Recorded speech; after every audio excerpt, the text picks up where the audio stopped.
Dans la vidéo d'aujourd'hui sur l'Union européenne, on va revenir sur les activités que vous aviez à faire en autonomie sur les 2 séances précédentes et on va donc reprendre ensemble et approfondir les éléments avant de poursuivre. Donc en effet, dès la Seconde Guerre mondiale, il apparaît l'idée essentielle autour de laquelle il faut constituer une union des peuples d'Europe afin de garantir la paix. Et c'est dès les années 1950 que de nombreux hommes se battent justement pour la mise en place d'un projet européen, projet donc qui aujourd'hui aboutit à la création de l'Union européenne qui représente aujourd'hui donc un territoire d'appartenance pour 506 millions de personnes. Donc là vous avez une affiche donc du mouvement anticommuniste Paix et Liberté qui date de 1952 et qui illustre justement cette idée. On y voit donc un slogan « Europe unie, gage de paix » et on voit donc une personne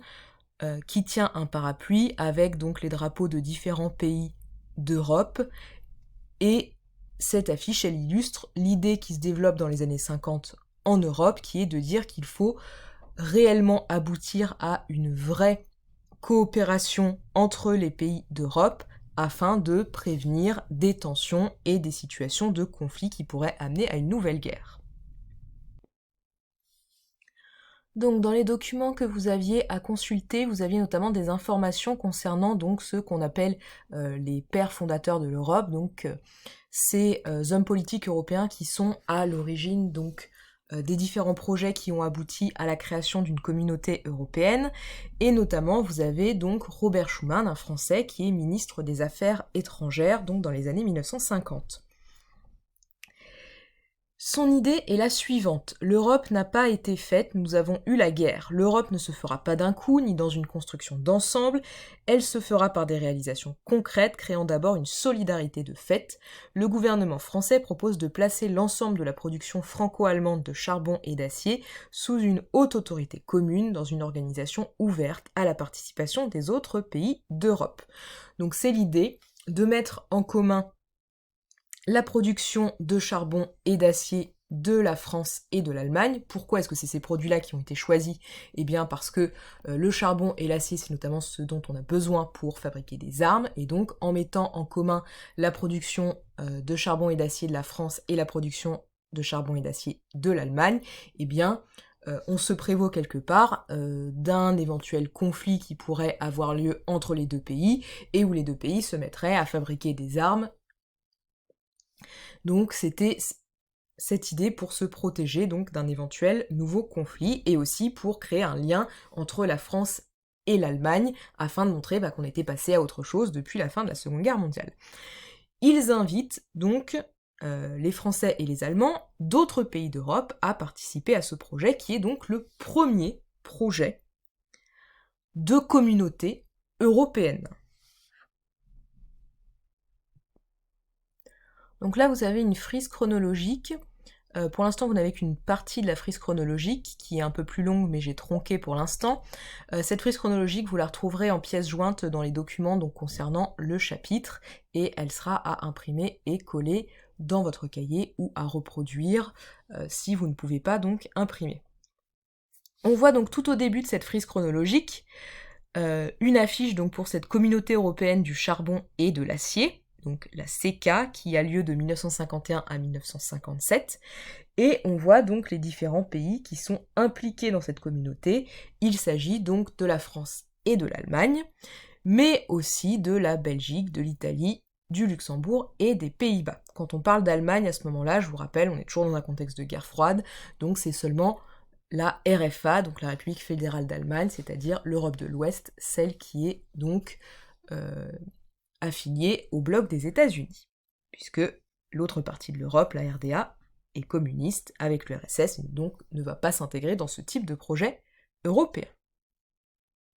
Vous aviez donc noté la trace écrite suivante, donc de dire qu'en 1950, les Français Jean Monnet et Robert Schuman proposent de mettre en commun la production et la consommation de charbon et d'acier dans le cadre d'une organisation européenne, et donc cette organisation à partir de 1951, qui regroupe les pays qu'on vient de nommer dans la frise chronologique, signe donc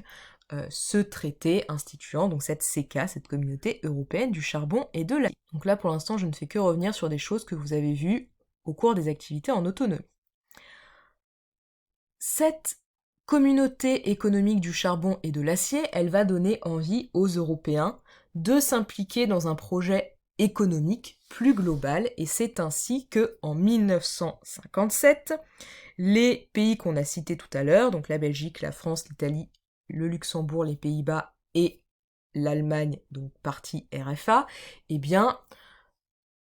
s'impliquent dans un nouveau projet qu'on a appelé donc la CEE, donc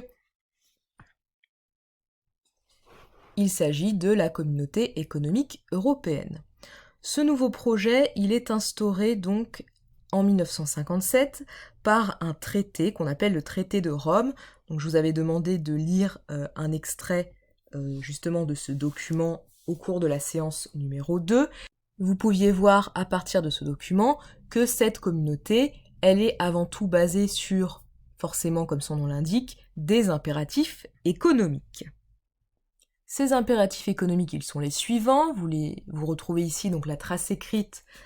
que je vous avais demandé de noter à la séance numéro 2, c'est-à-dire qu'en 1957, les 6 pays de la CECA concluent donc le traité de Rome qui donne naissance à la Communauté économique européenne, et que les objectifs de cette communauté européenne, c'est avant tout de réaliser un marché commun où circuleraient librement les marchandises, les capitaux et les personnes. Avant la création de la CEE, chaque pays a sa frontière, et chaque fois qu'une marchandise est exportée, donc c'est-à-dire vendue à l'étranger et qu'elle franchit la frontière, donc par exemple une marchandise qui va de l'Italie vers la France, eh bien il y a des droits de douane à payer, et il y a des personnes qui contrôlent les marchandises, comme c'est toujours le cas aujourd'hui, si vous faites venir quelque chose, par exemple des États-Unis en France, eh bien votre marchandise, elle va circuler par la douane, vous allez devoir payer des frais de livraison qui correspondent aux taxes pour faire circuler des marchandises à l'étranger, etc. Justement, le principe de la CE, c'est de faire en sorte que entre les pays qui font partie de la CE, eh bien, il y ait un marché commun, économique, dans lequel on pourrait faire circuler librement les marchandises, sans avoir à payer des taxes supplémentaires parce qu'elles changent de pays, sans avoir à faire des contrôles douaniers pour contrôler les marchandises, mais également qu'il pourrait y avoir des échanges financiers entre les différents pays, donc c'est ça les échanges de capitaux, et aussi on parle de la question de la circulation des personnes, notamment, et c'est une idée qui va être reprise plus tard, on va le voir juste après, par la CE.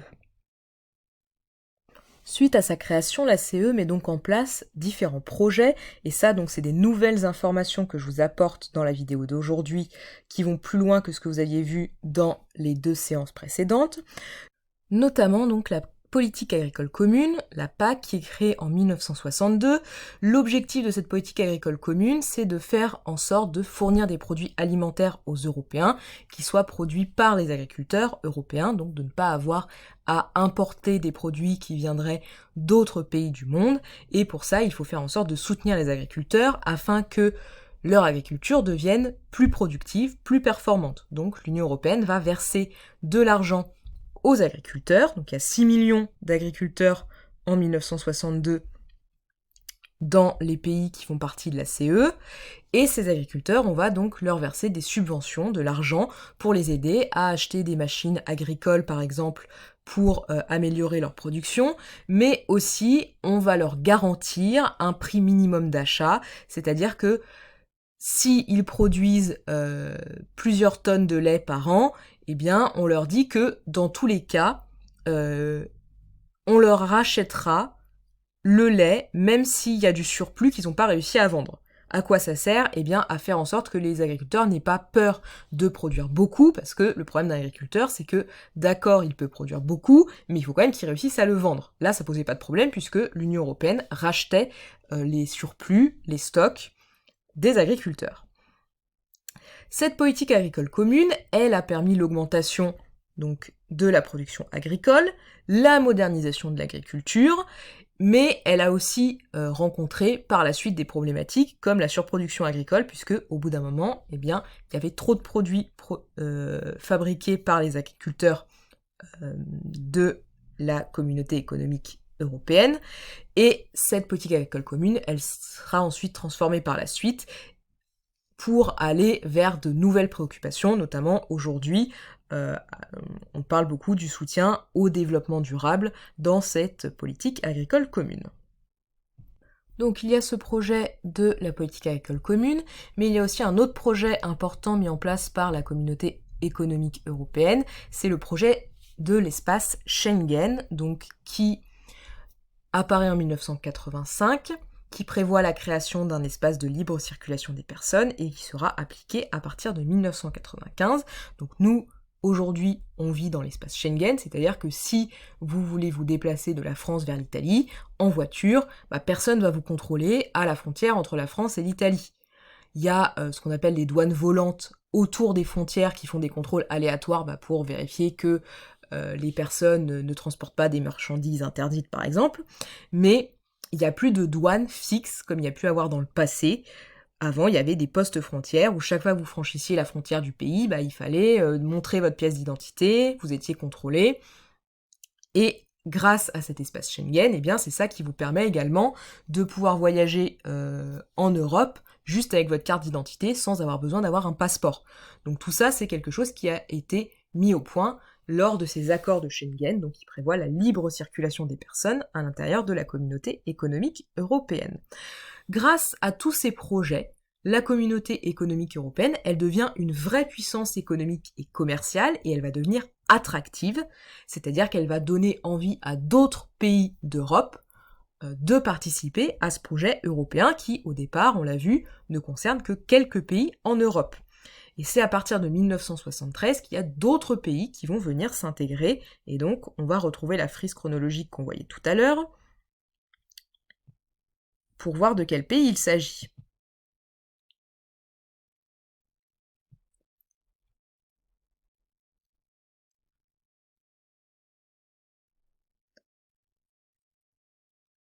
Donc, en 1973, vous avez le Danemark, l'Irlande et le Royaume-Uni qui rejoignent cette communauté économique européenne. On passe donc à l'Europe des 9. Il y a ensuite la Grèce qui rejoint en 1981, puis l'Espagne et le Portugal en 1986, et en 1990, à la réunification de l'Allemagne, l'autre partie de l'Allemagne, donc qui était avant la RDA, rejoint cette communauté économique européenne. Donc cette trace écrite est à noter dans votre cahier à la suite de ce que vous avez fait la dernière fois, donc pour rajouter les informations de la séance d'aujourd'hui.